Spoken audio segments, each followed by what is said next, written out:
Right, good morning, Chair Postman, Member Vollendroff, staff and guests. The lobbies are open and the recording has begun. Thanks, Dustin. Good morning, everybody. We'll convene the Board Caucus meeting for Tuesday, February 13th, 2024. Member Garrett is unable to attend today. Our first item up today is the legislative update with Legislative Director Mark Webster. Good morning. Good morning, Chair Postman and Member Vollendroff. It's the 37th day of the session, and today at 5 p.m. marks the House of Origin cutoff. All bills need to pass the chamber that they were introduced in, or they're mostly dead for the session.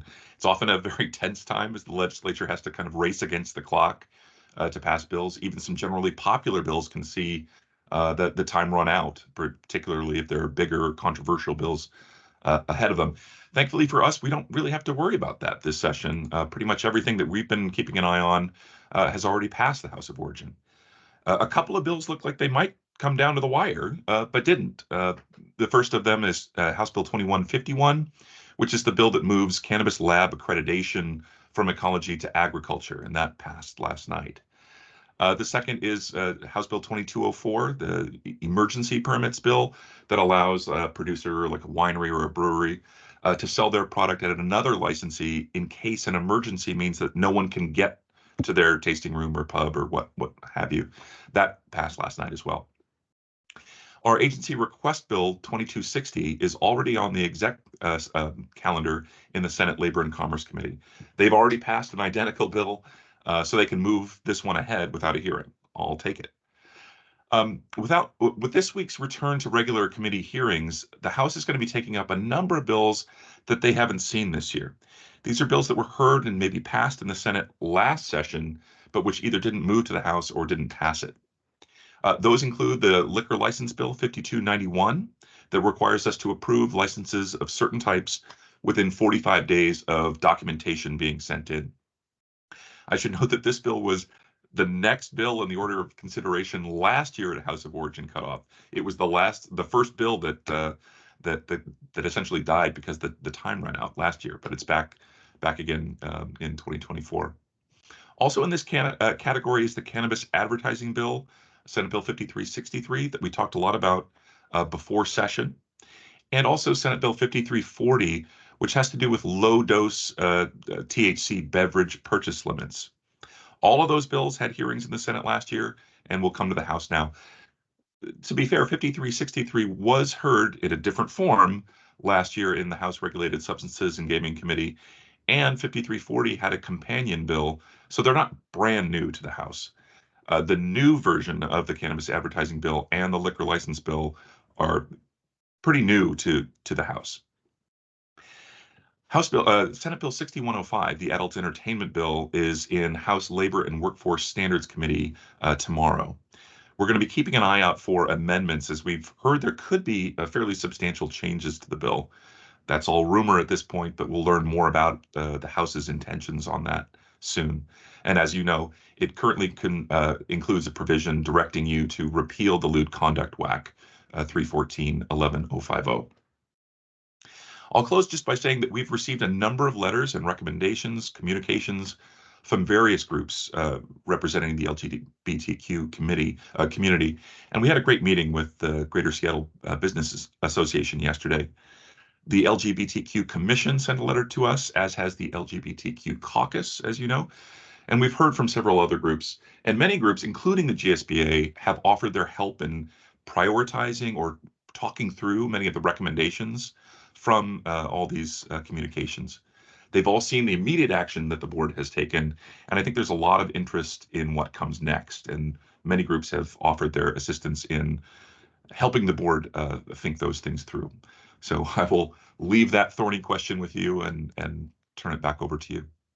Okay, thank you. Yeah, thanks for bringing up the letters, because something I want to talk about, Member Vollendroff, because we don't have the opportunity to sort of coordinate on these things other than in this meeting. But so we got the recent one Friday, I guess it came from the LGBTQ Caucus. And then we still have the one from the commission, which I don't believe has been answered. And I don't know what your interest in capacity is for trying to marshal those through, though I think what Mark was just saying is what I think we really have to address is we're getting all this input what is our process for triaging that, considering it stakeholder input and figuring out how to move forward? So I don't know, my just off the top of my head, my gut tells me what we should be responding, of course, to acknowledge we've received it, that, you know, in all these letters so far, the ones that I'm talking about also have acknowledged the steps we have already announced. And I think that's good. But I think what we want to do is say that we will be convening some process to really triage these recommendations and to come up with a work plan. Does that make sense? Yeah, it does. And to the degree that the my fellow board members want me to lean in, I'm happy to take the lead and be a point of contact for the board on this particular issue. I think this came up yesterday in our meeting with the GSBA and others in terms of recommendations and how do we move forward, because we've got sets of recommendations from various groups, many of them very similar and with similar themes. And I anticipate that we may hear more from community members, et cetera. And so I have a meeting with the director later today, and perhaps, David, I could talk to him a little bit more about how we coordinate. But I think in our conversations between Will and myself so far, I think we're thinking along the same lines, but it's nice to kind of formalize it. So happy to take that lead and talk to him about that. Then what? Yeah, why don't you do that then? And I, you know, last I said, just as soon as we can get back to people, always the better. Even if we don't have all the answer, but at least we can say, message received. We'll be in. We're going to be seeking more input on a work plan, because some of I'm seeing some common threads, but I'm also seeing some different ideas, or at least different language around some ideas, which some of them I find compelling. So anyhow, that would be great if you could take that on, and you've got my, signature authority there. Whatever you think is the right way to do that, I will join you in that. Terrific. I think the other thing is helpful is Dustin kind of playing air traffic control, if you will, because we all get so many emails and who's responded to what. And I know I've been copying Dustin on anything that I've been responding to, me too. Just so he can kind of be aware of who's doing what. And that we are getting back to people with comments, and if nothing else, acknowledging the email that we've received. So that's helpful. Great, good. Okay, well, we'll let you do that, and we can just talk about it at caucus each week if necessary, because and we will have to figure out what that process is, which I think when we get to that point, it will require a bigger board conversation about here's the work plan. Yeah, exactly. And we have existing meetings on the calendar. So just for sake of your knowledge, I have been asked to meet with the two co-chairs of the LGBTQ Commission, and then I'm on their agenda to meet with the entire commission later I think later in March, perhaps. Dustin will have to remind me. So there's a number of meetings that are still in place. To the degree we can, Will and I are trying to tag team and be in those meetings together so that we're all hearing the same thing and that we're not triangulating conversations and that kind of stuff. But yeah, happy to keep the rest of the board informed of those as well. And let us know if there's meetings you can't make that you think one of us should be at, and we'll see what we can do. So okay, great, good. Glad we had that conversation. Thanks. Our next item is policy and rules team update and prep for tomorrow's board meeting. And there's Cassidy West. I'll turn it over to you. Hey, good morning, Chair Postman and Member Volendroff. So I'll go ahead and start with the THC bill. The stakeholder survey closed on February 5th, and we received 234 responses. So that is just wonderful. And so the draft rules have been revised to incorporate the survey feedback, and they're currently undergoing internal review. So we hope to have those publicly disseminated in the next few weeks to hold stakeholder engagement on those rules in March. Any questions about that at all? Okay, great. And then for social equity, no changes in the timeline there. Just as a reminder, the comment deadline is February 29th. And we have received a few comments, so that's good. Comments can be sent to our rules inbox at rules@lcb.wa.gov. For the sampling, cannabis sampling rules, we are also working on finalizing a draft of those internally and tentatively plan to hold publicly disseminate draft rules in March and hold stakeholder engagement following that dissemination. Any questions about that timeline at all? No. We do expect to receive a lot of stakeholder engagement, and so just to be safe, I think pushing the 102, we'll say May at the latest, probably is the most realistic, just given the amount of changes that are made. Yeah. Okay. On that, and we talked about this briefly yesterday, but any going forward, if at any time it looks like we're slipping from that, let us know. So we Okay, just definitely. sort of keep aware of that. Yeah. Thanks. For sure. All right, and so we did receive a petition to amend WAC 314-55-105. That's the labeling requirements to require harvest dates on retail labels. So I will be providing a response to the board on the 13th. And so far we have not received comments, but definitely would like some.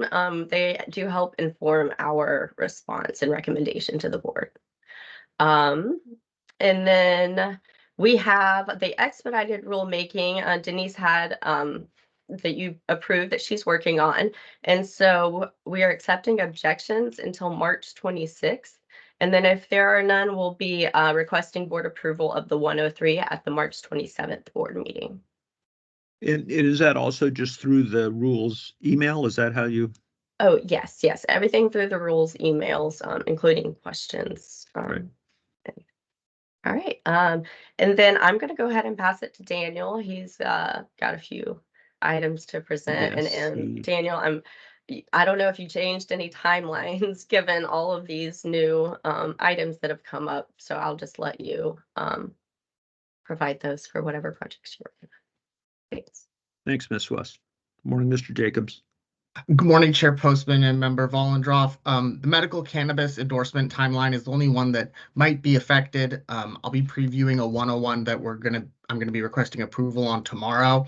And given some other stakeholder engagement that's scheduled to happen on cannabis-related topics, I had initially intended to file the medical cannabis endorsements 102 during the March 13th meeting. That might get pushed out.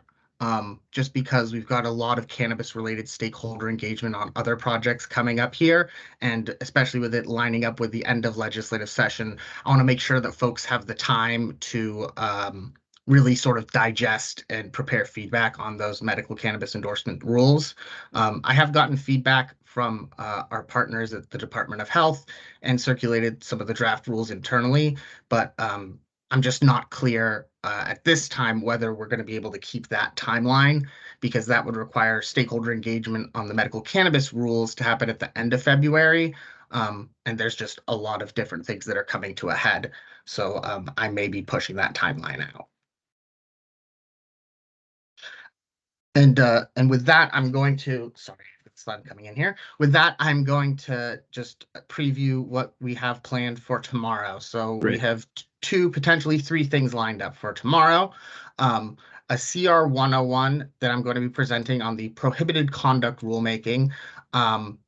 So I just want to clarify that while this has previously been referred to as the lewd conduct rule, that was what the old iteration of the rule was referred to. WAC 314-16-125 was called suggestive, obscene, and/or lewd conduct. However, when it was changed into the new iteration, WAC 314-11-050, that wording is no longer used. It's called prohibited conduct. So moving forward, that's what I'm going to refer to this project as prohibited conduct. Additionally, so tomorrow I'm going to be requesting approval of the CR 101, which is the pre-proposal statement of inquiry, which is the first step in the rulemaking process required by Washington state law. As also mentioned previously, we received 6 petitions on January 31st requesting repeal of this rule, WAC 314-11-050. We may be addressing those tomorrow, either right before or at the same time as the CR 101. If we don't end up addressing them, though, regardless, I'll be presenting the CR 101 for approval. If approved tomorrow, the CR 101 would be filed immediately and a public comment period would be open until March 22nd.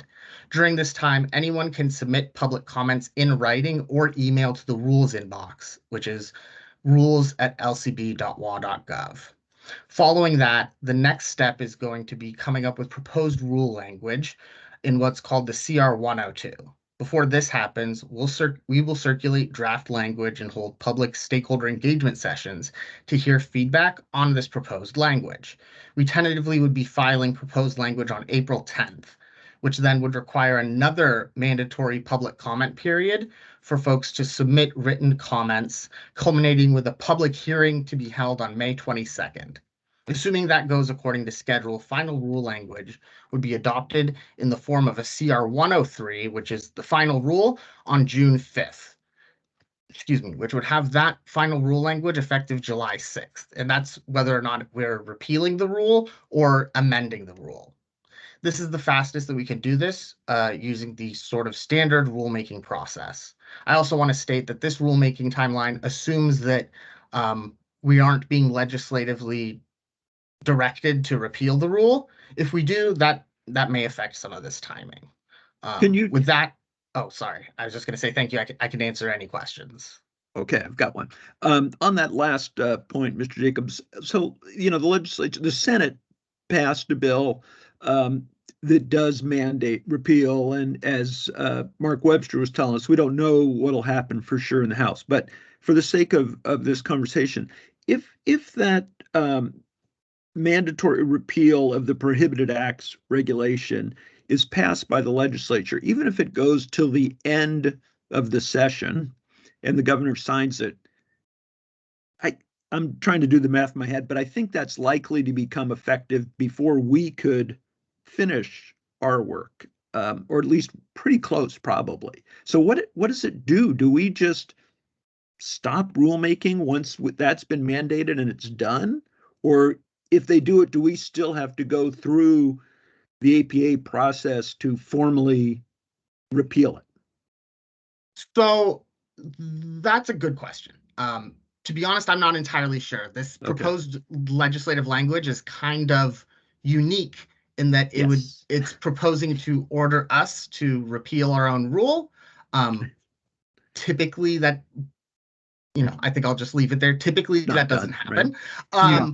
It also depends, like you said, on what stage we are at when this happens. If, for example, as I mentioned in the timeline, the legislative session ends and the governor signs the bill. If he signs it in April after we've filed proposed rule language, there isn't, up until we file the final rule, we can withdraw our language. We can sort of withdraw and amend it. I think the final sort of point of no return for us would be, again, this is assuming that we don't decide on our own to repeal it. If we decide that, no, we're not going to repeal this rule, we're going to amend it and put new rule language in. Again, my proposed sort of timeline talking about the CR 103, I think, and again, I would need to look into this in more detail, but from my understanding, sort of the point of no return is the filing of the 103. And so that's tentatively for June 5th. Okay. Go ahead. Quick comment. So thank you for that question, Chair Postman. I was going to ask a similar question. And Daniel, you started with, I'm not exactly sure. I wonder if you could do a little bit more just questioning, querying with whoever you need to and bring us back an update for next week about what you've learned would be really helpful. And I will say for the record that I have heard more comments and suggestions around repealing this rule as opposed to amending. And I'm not saying where I'm at with that because I don't know. I think I want to hear more. And I think that's the whole purpose behind conversations. But I say that so that if there are people out there who have concerns around repeal and have suggestions around rewriting the rule, please, I encourage people to, we want to hear from all sides on this particular issue. And that would be extremely helpful. 100%. I think that's a good point. And there's lots about this that's unusual. It's not the normal process, both from legislative action as well as our own public statements. And I think that we'll raise the question of what to do with the petitions, which I'll ask in just a second. But, on intent and whether it's repeal or amend, our statement said one or the other, like we will open rulemaking for some change without specifying, because we hadn't started that process yet.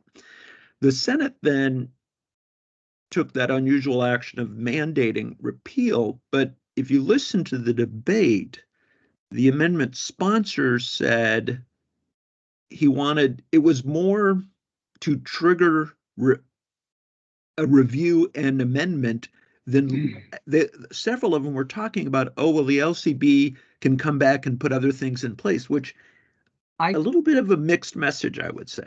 Yeah, I heard that as well. And I took from that an openness for discussion. Like this was like, okay, we want some action on this. We don't want what occurred to happen again. And so, yeah, I think there is discussion about what does that look like. Okay. Yeah. Well, and as I have to say that, again, the majority of people I've heard from are asking for a full repeal. I've looked around a little bit myself just to see what do other states do. And, I'm listening to people who are asking for a full repeal after looking around. So I want to say that because, I just think that's an important part of the conversation. I haven't looked at other states, but I've spent a lot of time looking at 314.11.050. And if you look at it with a sort of editor's eye, like what would I keep? It is hard to know, because I think it puts us right back in the same situation where we're going to be asked to enforce something that some people, including I think the legislature, thinks we should be out of that business. Yeah. So it's going to be a lot of conversation. So on the petitions, Mr. Jacobs, one question for you on that. When we get a petition, we have 60 days to respond. It often takes us close to that, depending on board schedules, to get an answer. But that's because we're getting input from divisions internally. We have some opportunity for people to weigh in, though not formally. We get legal review. But in this case, we got those petitions even before we said publicly we're going to open this rulemaking. So one could argue or ask the question, like, haven't we already reached that sort of threshold decision of this is something we're doing? And if it is, then should we just go ahead and accept those petitions? It doesn't impact rulemaking one way or the other, does it? It doesn't. And the other thing I'll say is that additionally, so typically when we receive a petition, we also need to do background research on that rule and on sort of how it's been applied historically. We reach out to divisions to get their input on it. Before we got the petitions, I will say, so we got the petitions on January 31st, which was the board meeting. However, we talked about it actually the day before. You talked about it in Caucus on January 30th. And I'll just say, for transparency purposes, I was watching Caucus as I do because I already had a scheduled presentation the next day. And as soon as I had heard about this, I started researching this rule because I was like, this sounds like something I should probably start looking into. So we had already sort of started that process of looking into it. And as you said, we also circulated a draft to other divisions, but because we haven't done as much of that, in part because there had already sort of been indications that the board was interested in looking into this subject. Right. And as you mentioned, whether or not the petition is accepted or rejected, I'm still going to be requesting approval of filing the 101. And again, I'm not assuming one way or the other whether or not you're going to approve the 101 tomorrow. But with that in mind, if we were to accept the petition, the first step would be filing the 101. Mm-hmm. So which could still happen tomorrow, right? It doesn't. If we do that, we could do them both at the same time, I think, right? Yes, that's correct. Do either of you, Member Vollendorf or Mr. Jacobs, have any reason why we shouldn't accept those petitions tomorrow? I can't think of any reason not to accept those petitions myself. The only thing that I would say is that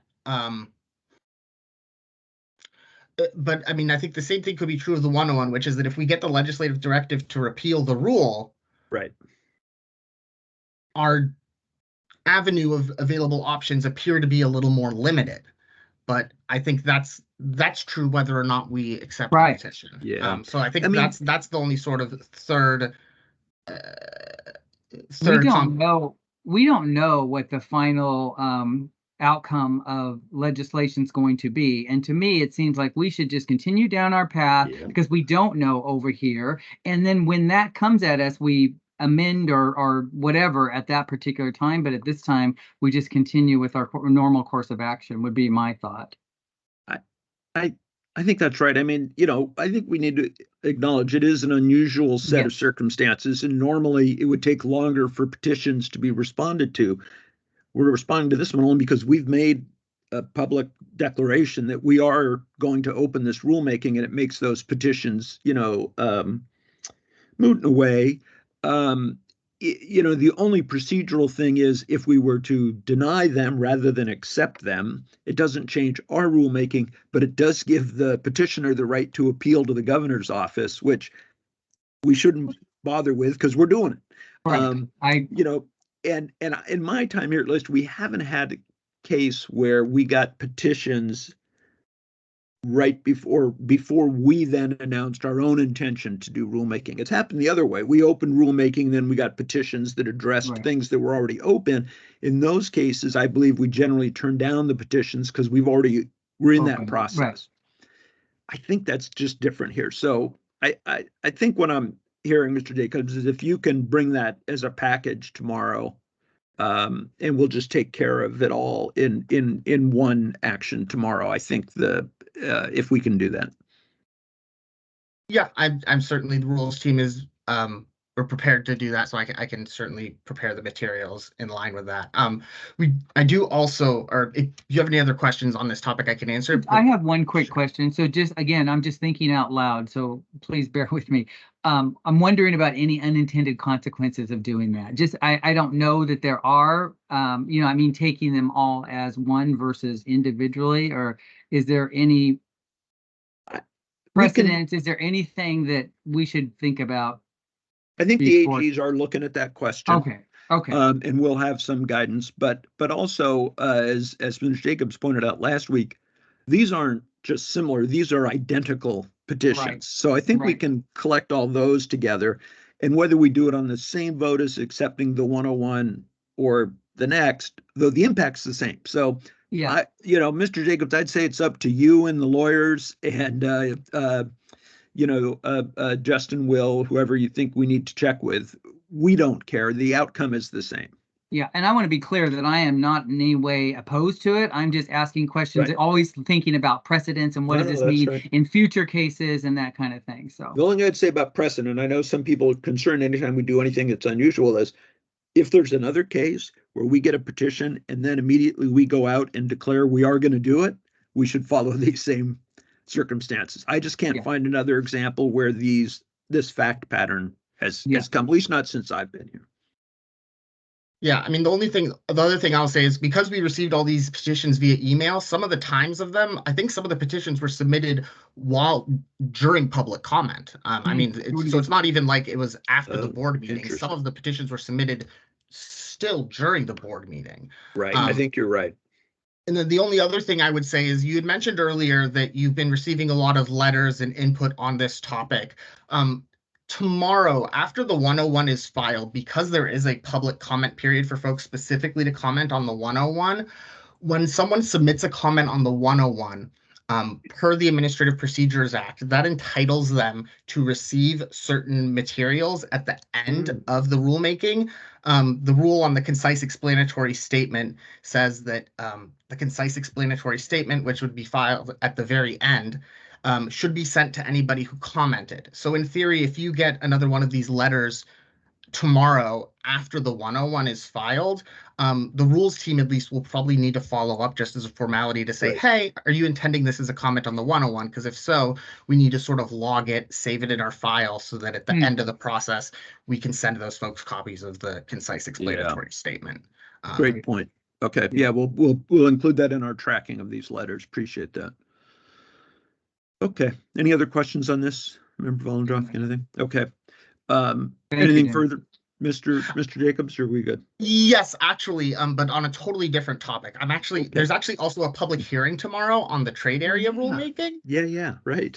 So I just wanted to briefly go over that as Please. well. Yes. So assuming that public hearing goes as scheduled, I'll be presenting the CR 103 for approval during the February 28th board meeting. And if that goes to schedule, this would have new rule language in effect Saturday, March 30th. Just to sort of recap this very briefly, this trade area rule making project. This was filed as a 101 in May. Draft rule language was initially circulated in July and then again in October, before we had some tribal engagement sessions and a stakeholder engagement session in November. We received some industry feedback on this, but those suggestions didn't make the way into the proposed rule language. Those proposed rules were filed January 3rd, and since that time, we actually haven't received any public comment. And again, the proposed draft rule language incorporates some language that was initially considered when this rule was drafted in 2013, but ultimately rejected. Again, I'll go into more detail on all this tomorrow before the public hearing, but just in case you have any questions on that, I was also like, I know we're all talking about the prohibited conduct rulemaking, but there's also other alcohol rulemaking that we have business to attend to tomorrow. Happy to talk about something else. That's fine. Yeah. Glad we're getting to that point on that rule too. I think that's good. All right.